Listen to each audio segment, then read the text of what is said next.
হে everyone, আসসালামু আলাইকুম। কেমন আছেন সবাই?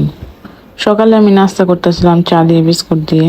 তো আমার নাস্তায় আবার ভাগ বসাইতে আইছে। একা কিছুই খাইতে পারি না, সব খাবারে আবার ভাগ বসাইতে আসে। যাই হোক, সকালে আমি নাস্তা করার পর আমার মনে হলো যে গাছগুলোর একটু গোসল করে দিই। তো গাছগুলো নিয়ে আমি আমার ওয়াশরুমে চলে আসছি। পাতাগুলা কিছু কিছু পাতা হলুদ হয়ে গেছে।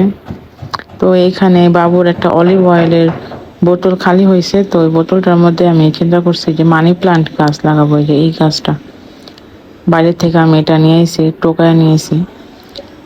যাই হোক, তারপরে সকালবেলা বাবুর জন্য আমি খিচুড়ি বসায় দিছি। অনেকদিন ধরে খিচুড়ি রেসিপি দেওয়া হয় না, ব্যস্ততার কারণে আসলে দিতে পারি না। তো এখানে পেঁয়াজটা একটু ভালো করে লাল লাল করে ভাজার পর তারপর আমি সব তরকারিগুলো দিয়ে দিছি, ভেজিটেবলগুলো অ্যাড করছি। এখানে একটা শাক ছিল, টমেটো আর মুরগির কলিজা ছিল। তো ভালো মতো কষায় একটু আদা বাটা, একটু জিরা গুঁড়া আর একটু ধনিয়া গুঁড়া দেওয়ার পর তারপরে একটু কষা নেব। তারপরে খিচুড়ি রেডি হওয়ার পর ও বাবুর আব্বু এটা ওর জন্য আনছে আলমারাই চিজ। তো চিজ বাবুদের জন্য খুবই ইম্পর্টেন্ট একটা খাবার। চিজে ক্যালসিয়াম আর প্রোটিন আছে, পাশাপাশি এটা ভিটামিন ও প্রোটিনের চাহিদা পূরণ করে, হাড় ও দাঁত মজবুত করে। বাচ্চাদের ওজন বাড়াতেও এই চিজ অনেক ইম্পর্টেন্ট।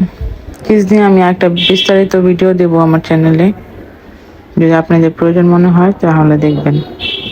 যাই হোক, এই খিচুড়িটার মধ্যে আমি অল্প একটু চিজ দিয়ে, তারপর চিজটা আর কি দুইবারে খাওয়াবো, তো এই জন্য। তো এইখানে আমি একটু মেহেদি পড়ছিলাম, কি সুন্দর করে মেহেদি পড়তে পারি আমি, মাশাল্লাহ। যাই হোক, এখানে একটু নাম লিখছে, আবার নাম না লিখে রাগ করতে পারে।